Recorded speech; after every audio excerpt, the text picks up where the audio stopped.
Willkommen im Aufbau gehen. Schön ins Ohr reinschnaufen und somit herzlich willkommen zum ersten Trainingsvideo in meinem Gym. Ist wirklich crazy. Mittlerweile trainiere ich hier schon eine ganze Woche und habe die ersten Eindrücke gesammelt. Ihr habt natürlich das letzte Video komplett auseinandergenommen. Also vielen Dank dafür auf jeden Fall. Freut mich, dass ihr mir das Ganze gönnt und ja, dass es euch auch gefallen hat. Für mich ist ein ganz komisches Gefühl. Ich bin gerade so hierher gekommen. Einfach mit ein paar Kopfhörer. Und der Rest ist schon im Gym, also kein nerviges Taschepacken mehr. Wir haben alles am Start und heute werden Beine trainiert. Beintraining wird auseinandergenommen. Habe ich letzte Woche mit meinen Brüdern trainiert. Ist auch immer so geil, kannst dir einfach so Friends and Family einladen, zusammen zum Training. Ist auf jeden Fall richtig krank und macht extrem viel Spaß. Hat mir auf jeden Fall einen neuen Aufschwung gegeben jetzt für die letzten Wochen des Aufbaus, bevor es dann in die Vorbereitung für die Herbstsaison geht. Deswegen sind wir auch wieder zurück mit dem guten alten Logbuch, was ich hier gerade schon schreibe. Aber es ist ziemlich geil, weil ich mir auch immer so das ganze Training schon vorbereite. Es geht ja keiner an die Maschine ran. Und dementsprechend, das hat Dorian Yates, glaube ich, auch früher gemacht, so in seinem Temple Gym. Deswegen macht es immer ganz schön Spaß, da nicht immer gerade bei der Beinpresse, die Scheiben hoch zu machen. Aber ich glaube, Alicia hat vorher oder gestern dran trainiert. Dementsprechend muss ich immer noch die Scheiben auf und ab bauen. Ansonsten, was mir auch aufgefallen ist, wenn ich alleine trainiere, ist ganz crazy, aber irgendwie bist du viel krasser in deinem Modus drin, viel mehr in der Mind-Muscle-Connection. Du bist der Muskel, was davor auch nicht so war.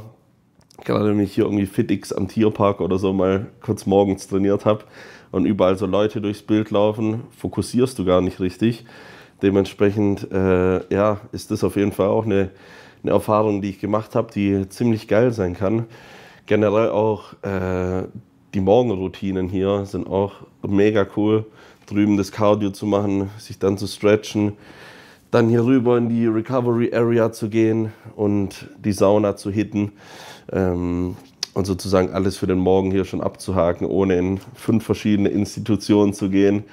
Und die sind dann auch noch zu oder so. Also ich kann auch um 3 Uhr nachts hier rein. Macht das Ganze hier auf jeden Fall mega Spaß, wie ich vorher schon gesagt habe. Richtig neuer Aufschwung hier, richtig neuer Frühling, zweiter Frühling im Bodybuilding sozusagen. Weil ja, hier das Training einfach wirklich mega Spaß macht. Ich habe jetzt mega oft auch schon die Nachricht bekommen, ob auch Leute so in dem Studio mal trainieren können. Tatsächlich eher nicht. Aber was ich mir irgendwann überlegt habe, ist dieses Willy Wonka-Prinzip, dass ich irgendwann mal keine Tafel Schokoladen, sondern vielleicht Designer-Bars oder so, ja, mit 3, 4 Tickets ausstatte und dann die Leute einmalig dort trainieren können. Aber ansonsten bleibt es hier mein Paradies, beziehungsweise mein Safe Space, wie man so schön sagt. Und hier wird Gas gegeben und hier wird trainiert. Aber hier kommen auch ein paar mega coole Sachen auf euch zu. Wie auch mit dem Gym, wo ich 16 Monate mein Maul gehalten habe und es gebaut habe. So ist es auch mit allen anderen Projekten, die ich nebenher mache. Deswegen auch, glaube ich, so der Shadow-Modus, oder deswegen komme ich damit ganz gut klar. Weil ich eigentlich mein ganzes Leben schon immer eher die Leute so belächelt habe, die immer so voll viel erzählt haben. Und dann am Ende kam nichts dabei rum. Und ich habe halt immer gedacht, okay, ich erzähle jetzt am besten gar nichts, was auch nicht immer gut ist. Aber dann halt, wenn es fertig ist, zeige ich, okay, was man erarbeitet hat sozusagen. Und mit dem System komme ich ganz gut klar. Dementsprechend gibt es hier auf jeden Fall auch wieder Sachen, die gebaut werden, beziehungsweise Sachen, die ich hier realisieren möchte. Die kriegt ihr aber mit, sobald es soweit ist. Ich schreibe jetzt hier mein Buch fertig. Den Crank habe ich mir gerade schon reingezogen hier, 2 Scoops. Was ich mir aber jetzt seit Neuestem auch reinziehe. Denn wer hätte es gedacht, Urs Kaliczynski wird mal Probleme haben, seine Kalorien reinzukriegen über den Tag. Aber der Hunger ist nicht mehr ganz so hart am Start. Ich krieg wie viel Kalorien? Wir sind so bei knapp 5000. was eigentlich nicht viel ist, also für mich nicht, aber da es schon so lange geht, weil wir hatten ja die Frühjahrssaison schon und da habe ich auch ja durchgebalgt, wie man unschwer erkennen kann. Ja, und irgendwann ist dann so der Topf voll irgendwie und dann, haha, der ist auch voll, wortwörtlich, aber irgendwann ist so die Grenze erreicht und dann freut man sich auch schon wieder auf die Diät. Jetzt sind es aber noch guten Monat, also wir haben nächste Woche die FIBO, wo ich hoffentlich einige von euch treffen werde. Das ist immer das Event in Deutschland, muss man sagen, wo ganz Bodybuilding, ganz Fitnesssport zusammenkommt, was mir auch Energie gibt. Und ja, ich da 4 Tage diesmal am Start sein werde, unter anderem auch mit dem Aesthetic Atelier Shop, wo es dann Miracle Bear gibt, also sowas wie das jetzt zum Beispiel, so das Merchandise von mir. Und dann Aesthetic Atelier, die so mehr die ganze Fitness-Sparte abdeckt, so Fitnesswear. Könnt ihr auf jeden Fall mal auf die Website auch schauen. Aber da werden wir auf jeden Fall 4 Tage sein. Da der erste eigene Stand am Start ist und man da schon ein bisschen ein mulmiges Gefühl hat und man lieber vor Ort sein will und alles unter Kontrolle haben möchte. Also so sind da meine Gefühle. Und ansonsten natürlich auch mit ESN da represente, wie die letzten 2 Jahre schon, die sehr stark waren, so auch dieses Jahr. Vorher kriege ich hier auf jeden Fall noch Besuch. Wer das Ganze sein wird, das werdet ihr spätestens im nächsten Video erfahren, möchte ich meinen. Und dann wird das auf jeden Fall eine geile Zeit, die wir da in Köln zusammen haben werden. Also checkt euch noch ein Ticket, kommt vorbei. Ich habe Bock. Ich will tatsächlich meine Legs auch wieder ein bisschen mehr auf Vordermann bringen. Die habe ich so die letzten 1,5 Jahre nicht wirklich trainiert. Also schon trainiert, aber jetzt nicht so in dem Ausmaß, wie ich es gern haben würde. Aber im letzten Check-in mit Stefan meinte er auch, hey, können wir wieder ein bisschen mehr dran arbeiten. Und da ich jetzt auch sehr geile Geräte habe, freut es eigentlich noch mehr. So, Intra ist auch ready, 50 Gramm. Neue Kopfhörer habe ich mir, by the way, auch gezogen. Soll jetzt keine Werbung sein, aber die sind ganz geil, weil die dir nicht aus dem Ohr fliegen, wie diese Kack-AirPods jedes Mal. Aber habe ich immer so einen Hass drauf bekommen. Was ist das? Weiß ich nicht. Ist dein Handy? Die Alarmanlage? Wir wissen nicht. Oh oh. Jetzt gleich denken. Ja, open up.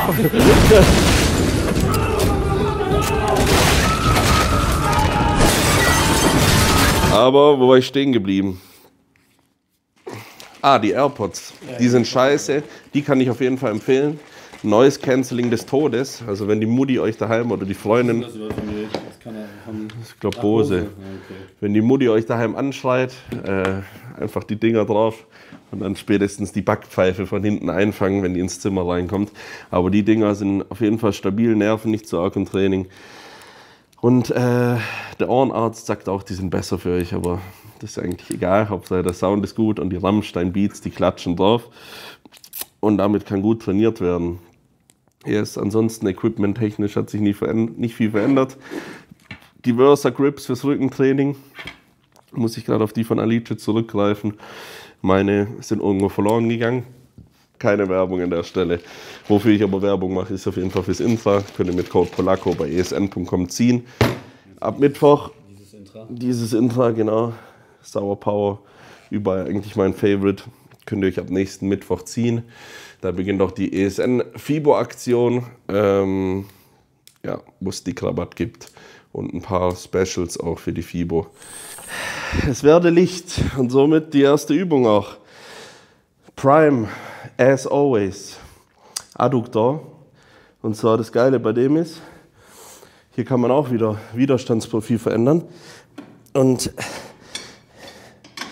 da ja die aktuellen wissenschaftlichen Daten also aussagen, dass in der gedehnten Position mehr Reiz zustande kommt und wir dem Ganzen mal glauben wollen, stelle ich das hier immer auf die 3. Und die 3 heißt, dass hier in der Dehnung das Gewicht am schwersten ist und wenn man zusammendrückt, wird es leichter. Deswegen hier auf jeden Fall ultra geil dran zu trainieren. Und was ja auch dazu kommt, was das Ding so genial macht, ist einfach dass es sackschwer ist.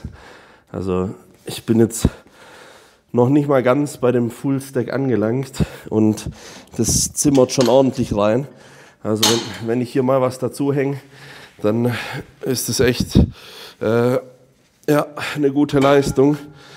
Aber was ich auch gemerkt habe, ist, dass wenn ich das Ganze hier zu schwer mache und nicht richtig aus dem Adduktor ziehe, ja, da einfach nicht viel passiert. Und deswegen immer so eine Mischung aus Gewicht, Feeling und Sauberkeit. Anders ist es natürlich bei Grundübungen, wie wir später machen, so Kniebeuge in der Smith Machine. Da musst du einfach Gewicht knallen, weil da spürst du nicht dein Quadrizeps jetzt wie bei einem Beinstrecker oder bei einer Isolation. Trainingssystem immer noch gleich tatsächlich. Wir haben immer noch eine große Neuigkeit. Oder boah, habe ich letztes Mal schon gesagt, ich trainiere nicht zweimal am Tag aktuell. Es wurde einfach, ich habe die 8 Wochen gemacht, habe gemerkt, aber das ist auch so das Schöne, dass ich euch immer eigentlich direkt transparent berichte, wie ich trainiere und was abgeht in meinem Leben. Denn ja, auch bei Profis läuft nicht mal alles perfekt. Ich habe das Ganze 8 Wochen gemacht. Ich habe gemerkt, ist schon echt viel geworden. Ich war dann in Texas, habe auch mit Terence zusammen trainiert, der ja auch von Joe gecoacht wird, was das Training angeht, so wie ich auch. Und der meinte auch, nach 8 Wochen hat es mir so dermaßen den Helm abzerschossen, mit dem 8 Mal am Tag Training wahrscheinlich. Aber hat auch gesagt, nach 8 Wochen war er einfach nicht mehr fähig, das Ganze zu machen. Dementsprechend glaube ich, das kann manchmal ganz cool sein, für so einen 8-wöchigen Block das Ganze einzubauen und danach eine Woche Pause zu machen oder so. Aber so auf die konstante Version setze ich dann doch lieber auf einmal intensives Training am Tag, ja, was auch gut reinpasst. Gerade mache ich mit Joe auch wieder einen 5er-Split, also nicht, was ihr denkt, nicht den Bro-Split so, aber halt 5 Trainingstage und 2 feste Pausetage. Weil ihr wisst, ich habe neben dem Bodybuilding auch noch Sachen businesstechnisch, die ich auf jeden Fall unter einen Hut kriegen muss, und es ist halt immer total nervig zu planen dann. Und wenn du 2 feste Restdays hast sozusagen, dann kann man die Termine einfach besser streuen. Man kann auch so Sachen wie, by the way, Therapeuten haben sich einen Haufen gemeldet, Alter. Ich würde jetzt gern, aber geht nicht aus Datenschutz, mein Postfach zeigen. Aber da kannst du wirklich so durchgehen. Also besten Dank. Ich bin gerade die Liste am Abarbeiten. Also wenn du mir geschrieben hast, ich werde mich noch melden. Aber auch solche Sachen wie Therapie kannst du einfach besser einspannen und einplanen vor allem auch, um ja, dann die Wochengestaltung richtig zu machen. Ich muss jetzt noch rüber und gucken, wie viel Gewicht ich da machen muss.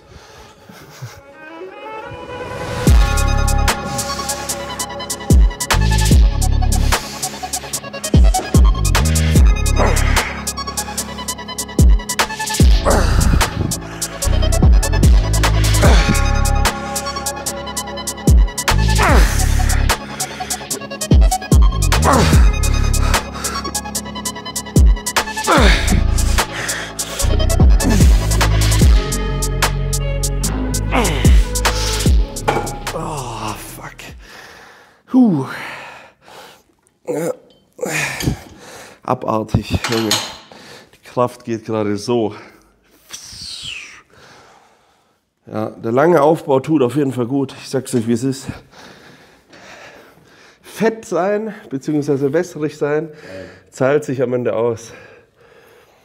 Das stimmt schon, was die Oldschooler gesagt haben, so meiner Meinung nach. Klar, du sollst nicht richtig fett sein im Aufbau, aber wenn du mal nicht richtig schwer wirst, dann machst du halt auch nicht so krasse Verbesserungen. Und jetzt hier habe ich kurz mal 2 Wiederholungen mehr als letzte Woche gemacht. Also das ist schon, und so geht es halt jetzt die ganze Zeit durch. Und das fühlt sich schon asozial gut an.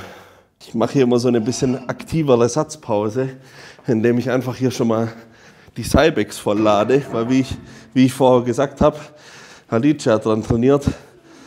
und hat Beinpresse gemacht.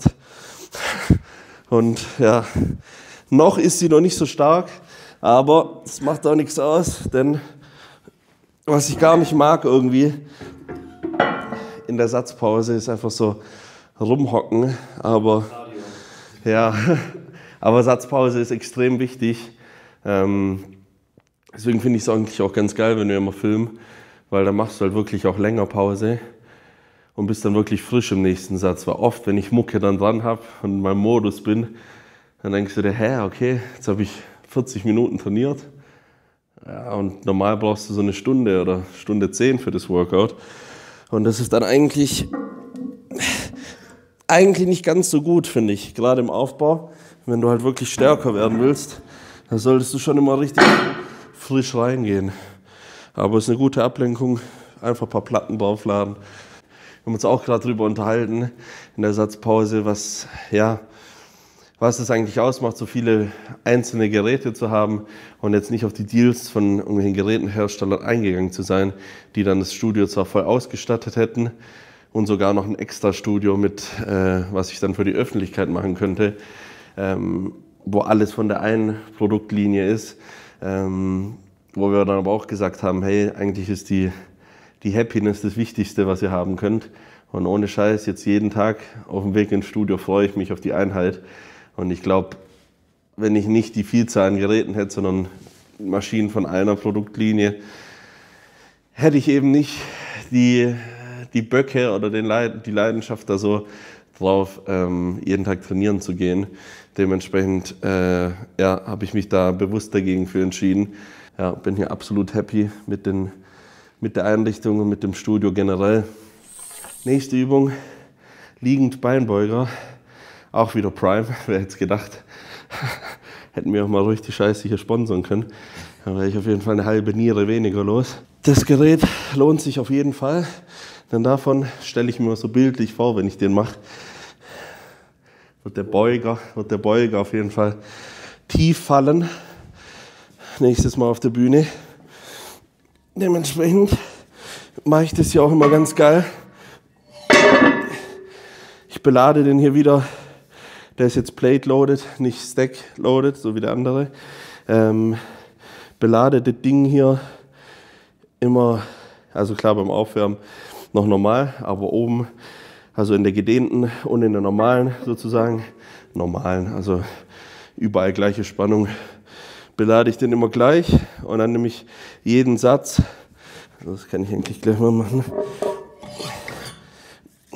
nehme ich jeden Satz eine runter und packe die hier oben drauf, so dass am Ende oben 3 drauf sind, unten eine und arbeite sozusagen erstmal die gesamte Bewegung ab und dann, wenn ich nicht mehr kann, was ja auch Sinn macht, wo werdet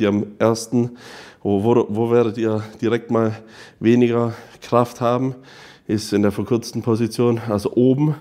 Das merkt ihr ja auch, weil irgendwann kommt ihr nicht mehr hoch und dann könnt ihr noch so halbe machen, was auch ganz gut ist.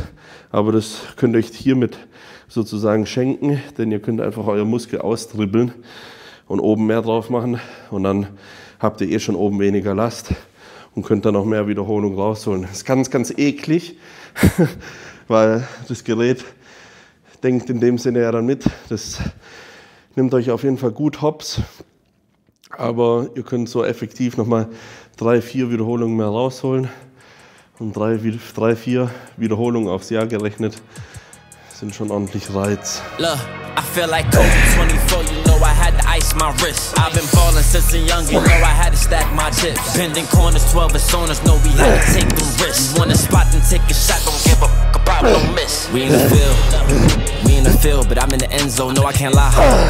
Good as a friend, but she and her friends go look at the score. I'm sorry, little brother, you know you can't like a knockout. I punch like take when I aim at his chin, so we in the back of the back. Last name Dripper, so you know I get drippy. You ain't on my side, ain't on my team.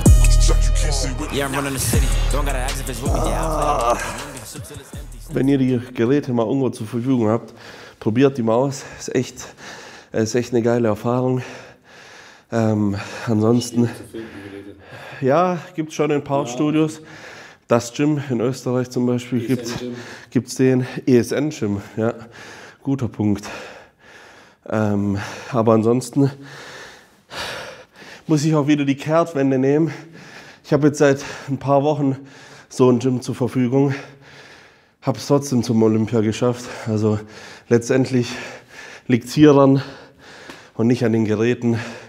Wenn ihr hart trainieren wollt, dann könnt ihr das überall.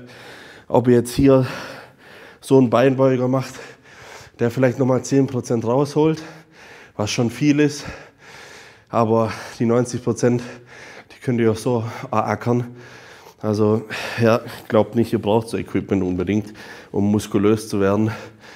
Reicht auch ein paar Kurzhanteln und ein paar dreckige Beats auf die Ohren, ein paar Jungs, die euch davor auf den Rücken klopfen und dann geht da schon was vorwärts.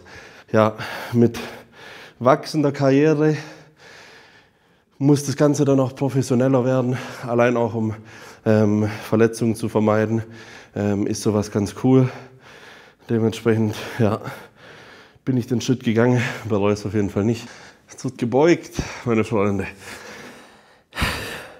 Baue ich mir ein Studio, stelle ich mir hier so viele Beingeräte rein. Was mache ich am Ende? Kniebeugen in der Multi. Fühlt sich bisher ganz gut an. Falls das nicht mehr der Fall sein sollte, lasse ich es wieder bleiben. Aber jetzt wird das Ding auf jeden Fall weggeruppt. Und ich finde auch ganz wichtig, so, wenn euch eine Übung Spaß macht, ihr so brennt für die Übung, ihr wisst, ah geil, heute gehe ich ins Training und mache, keine Ahnung, früher war es bei mir so Kurzhanteldrücken mit der Schrägbank, wo du dich so immer unbedingt steigern willst, dann finde ich auch, macht die Übung, auch wenn die Wissenschaft oder XYZ was anderes sagt, weil da werdet ihr viel mehr Kraft und Intensität reinstecken und das wiederum wird euch dann mehr bringen.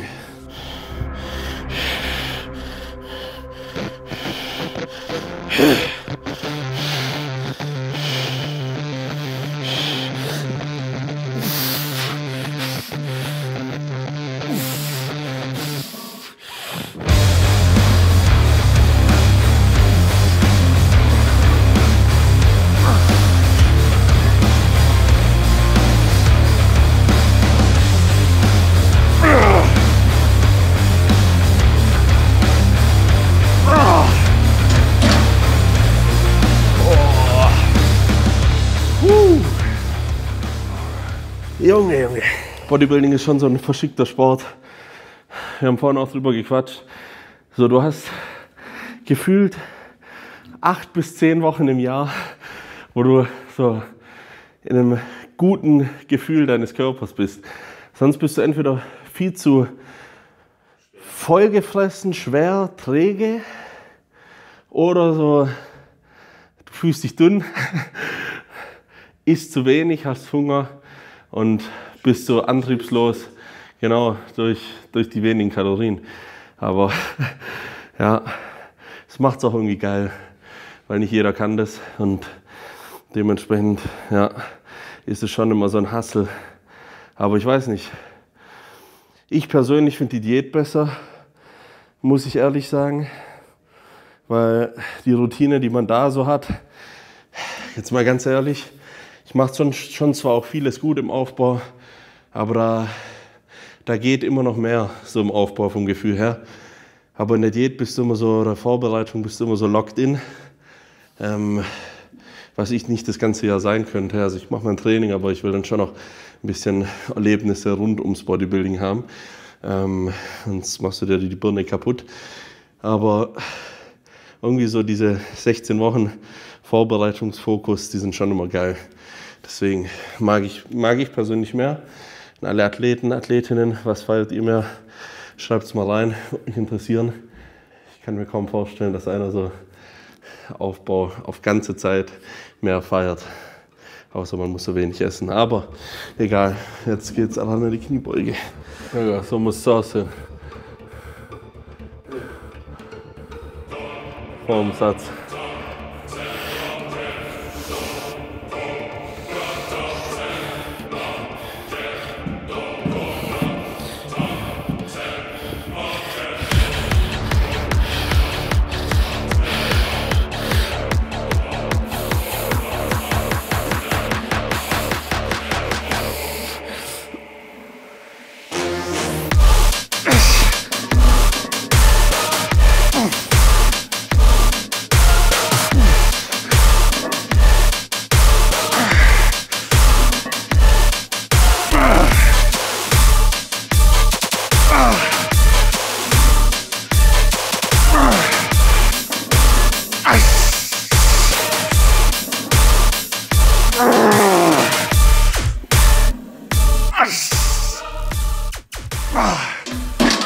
Nächste Übung.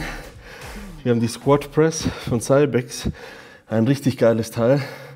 Nicht so wie so eine normale Beinpresse. So ein bisschen andere Bewegung. Aber fühlt sich auch sehr geil an. Bringt die Quads eigentlich auf jeden Fall zum Brennen. Ich lese mir hier gerade lustigerweise die Warnung vor. Es sind noch so Schilder aufgeklebt. Vor der Verwendung. Konsultieren Sie stets Ihren Arzt, bevor Sie mit einem Trainingsprogramm beginnen. Also muss man erstmal den Dr. Ritsch anrufen, ob das ja alles kniegerecht ist. Jetzt kommt der Magus und macht uns Feuer an von hintern. Ja komm, brauchen wir alles nicht. Einfach schwer und falsch. Bei jeder Maschine. Hier reinzukommen ist halt auch immer ein Pain.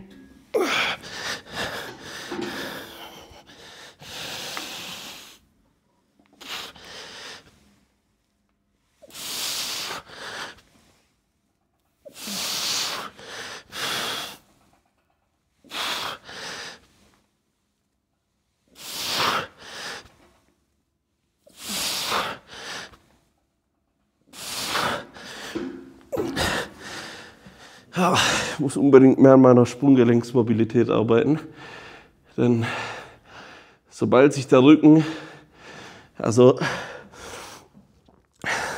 theoretisch haben es einige der McFit Beinpressenpumper früher schon richtig gemacht, wahrscheinlich nicht mit Absicht, aber die sind ja nur so ein Drittel der Bewegung gegangen. Und wenn du eine gute Sprunggelenkmobilität hast, kommst du schon richtig tief runter, aber du solltest halt auf jeden Fall aufhören mit der Abwärtsbewegung, wenn du merkst, dein unterer Rücken rundet sich ein und geht von der Plattform weg oder halt vom Pad. Dementsprechend ja auch ein Signal für mich, okay, Digga, du brauchst mehr Beweglichkeit. Klar ist es jetzt Peak Off-Season, und da ist die Mobilität nicht ganz so gut, aber deswegen auch vorher schon im Video gesagt, da auf jeden Fall auch Acht drauf geben, denn ja, eine volle Bewegung bringt dir auch einen vollen Reiz, Alter. Und das bringt auf jeden Fall ordentlich die Muskeln zum Wachsen. Dementsprechend da aktiv auch hinterher trainieren.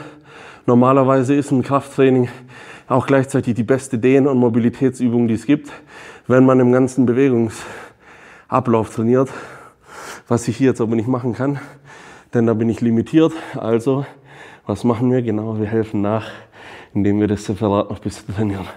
Ich bin völlig demoliert, aber wir müssen noch weitermachen. Jetzt muss ich erstmal noch ein Topsatzgewicht draufpacken. Ja. Scheißdreck. Deswegen Gewicht immer schon vor dem Training drauf machen. Aber ein Aufwärmsatz ist wichtig, um hier reinzukommen. Jetzt bin ich auch froh, dass wir 25er haben und nicht 20er hier. Denn sonst müssten wir noch mal ein Drittel mehr stapeln. Fast schon Arbeitssatz.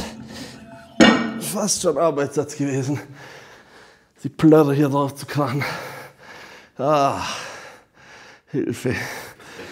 Deswegen ist aber Beine und Rücken, finde ich, schon so das Asozialste immer. Weil das nimmt sich einfach anders top. Ich werde nach Hause gehen und da geht schon der nächste Struggle los. Ich habe noch auf jeden Fall eine Tonne Meals, die ich essen muss.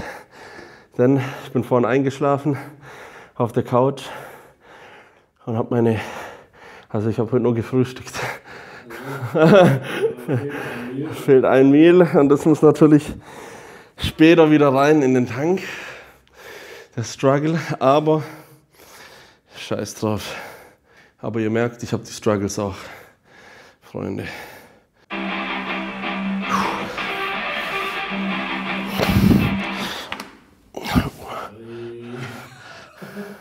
War das die Unterhose oder die Hose? Wir wissen es nicht. Hoffentlich nicht beides. Einfach von der Seite filmen.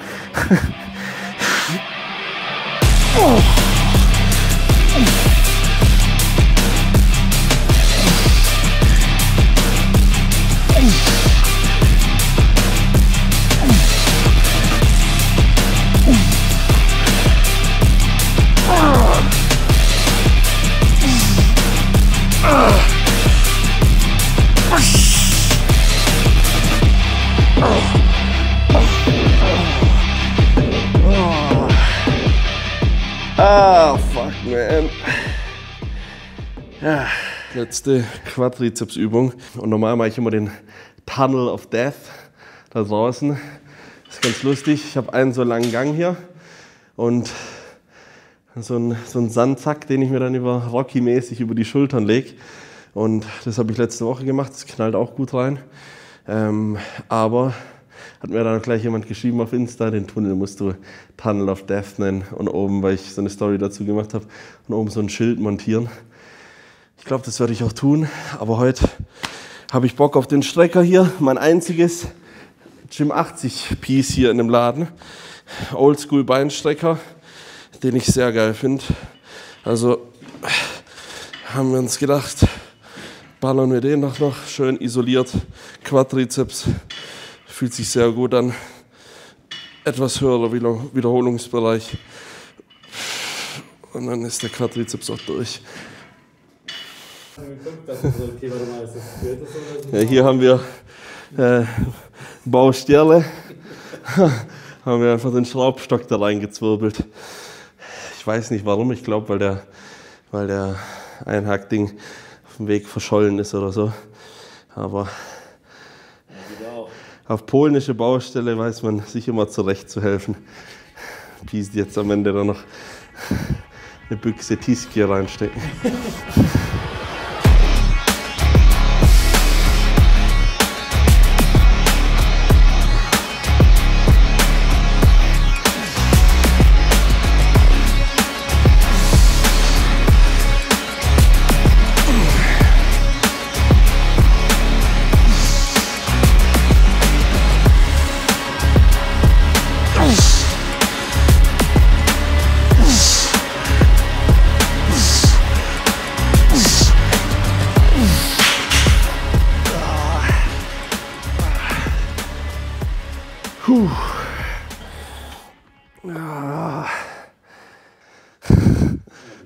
Die Tonspur.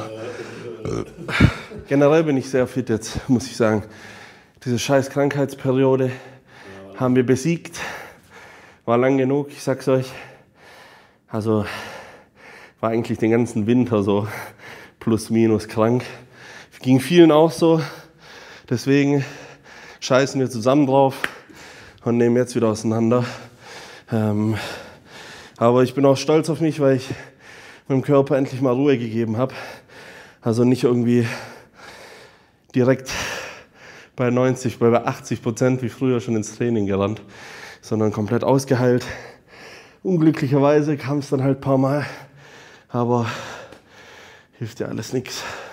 Dieses Jahr waren alle krank. Ja, komplett. Aber vor allem jeder war auch 2-3 Wochen raus. Kein Plan, was da in Asien wieder für ein Ding im Umlauf war. Aber jetzt sind wir hoffentlich alle wieder gesund und starten gut rein. Ich glaube, das wird auch mein fettestes Mal auf der FIBO. Stimmt. Normal kam ich immer so von den Arnolds. Ja. Im März, Mitte März, Anfang März. Du meinst das Massivste? Ja. Ja, eigentlich bin ich, tatsächlich ist nur meine Fresse oder mein Gesicht ist ziemlich aufgequollen. Ich bin ein Typ, der zieht extrem viel Wasser so. Ist ganz normal. Meine Schwankungen sind ja auch enorm von Off-Season zur Vorbereitung. Geht auf jeden Fall easy 10, 15 Liter Wasser raus aus dem Gerät hier. Und dementsprechend mache ich mir da nicht so viel Sorgen. Ich will das Ganze auch einfach so dokumentieren, so wie das ist. Ich bin Profisportler. Würde ich das ganze Jahr gut aussehen wollen, würde ich es anders machen, das könnt ihr mir glauben. Aber da unrealistische Ergebnisse erzielt werden wollen mit dem Körper, muss auch Unrealistisches dafür getan werden. Sprich, ja, ordentlicher Balk muss her, um dann auch im extrem viel besser auszusehen im Oktober. Aber so long-term, mein Idealgoal, vielleicht will das auch der ein oder andere wissen, aber irgendwann, wenn ich so sage, okay, jetzt ist gut, will ich mich eigentlich so auf 90, 95 Kilo einpendeln. Also ich will wirklich so, Boy. ja, nicht skinny, aber so athletisch sein. Ja. Weißt du, so. Hyrox Athlet? Nee, das kommt mir gar nicht in die Tüte. Kommt ja bald ein Hyrox Athlet hier zu mir und Dann könnt ihr sehen, wie das Ganze aussieht. Ich will jetzt aber nicht Ausdauer-Heini werden. So ein Eisen soll schon immer Eisen bleiben. Aber einfach, glaube ich, hohes Körpergewicht ist einfach nicht so gut für die Longevity, für dein Leben generell. Gut, vielleicht 100 Kilo sind auch noch okay, 100 bis 105. Aber nicht so super schwer sein, denn das reicht, wenn man das ein paar Jahre in seinem Leben gemacht hat, sagen wir mal so. Also ich rede jetzt schon von ferner Zukunft. Jetzt verpackt der Körper das alles noch ganz gut, aber irgendwann ist dann der Punkt, wo man auch wieder sagen muss, ja, da ist gut, aber an dem sind wir noch nicht. Dieses Jahr auf der FIBO findet ja nicht nur in der ESN-Halle richtig Rambazamba statt, sondern ist auch eine FIBO Pro Show. Ich glaube, dafür gibt es gar keine Karten mehr, hat mir der Veranstalter der FIBO geschrieben. Aber ich glaube, es wird auch was richtig Cooles. So mal wieder ein richtig geiler Bodybuilding-Wettkampf in Deutschland. Freue ich mich drauf. Werde ich mir auf jeden Fall gönnen. Und ein paar leckere Riegel nebenher snacken. Aber ja, soll schon noch ein geiles Teilnehmerfeld sein. Werden gute Leute dabei sein. Also bin ich auf jeden Fall mal gespannt. Ich glaube, für Classic Physik muss ich sogar die Medaillen übergeben. Also bin gespannt, wem ich da seine Olympia-Qualifikation in die Hand drücken kann. Ich hoffe, es wird einer von den Deutschen, Alter. Wir wollen ja hier auch ein bisschen Boys aus der Hood am Start haben. Aber wird schon cool. Freue mich drauf auf jeden Fall. So, letzte Übung hier. Ich freue mich auf den Satz, denn jeder Satz bringt dich näher ans Ziel, Junge. Geredet wie ein Löwe. Ich freue mich nur nicht drauf, weil hier leider der Gewichtsstapel schon ausgereizt ist und dementsprechend ja, der Gym-Pin hier bald angeschlossen werden muss, um ein bisschen Gewicht zu extenden. Deswegen mache ich die auch zum Schluss. Wer aufgepasst hat, früher habe ich die nämlich immer als zweite Übung gemacht, jetzt als letzte. Auch nicht schlecht. Ist auch geil, wenn man da schon einen dreckigen Quadrizeps-Pump hat, da nochmal so die Gegenbewegung zu machen.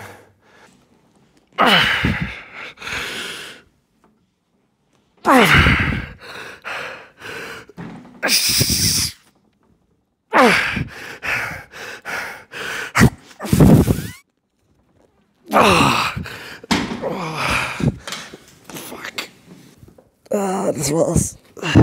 Die erste offizielle Session, das erste Beintraining aus dem Atelier. So sieht's aus. Leute, wir sehen uns auf der FIBO und wenn nicht, dann zum nächsten Video, nächsten Sonntag, wie immer hier auf dem Hauptkanal. Lasst euch gut gehen, habt einen guten Pump, viel Spaß auf der FIBO. Kommt vorbei, sagt Hallo, lasst uns ein bisschen quatschen, ein Bild zusammen machen, whatever you want. Und vergesst nicht, bleibt dran, macht Bodybuilding und bleibt positiv in der Birne. Ich bin raus. Adios. Blöd. Rollator, gell?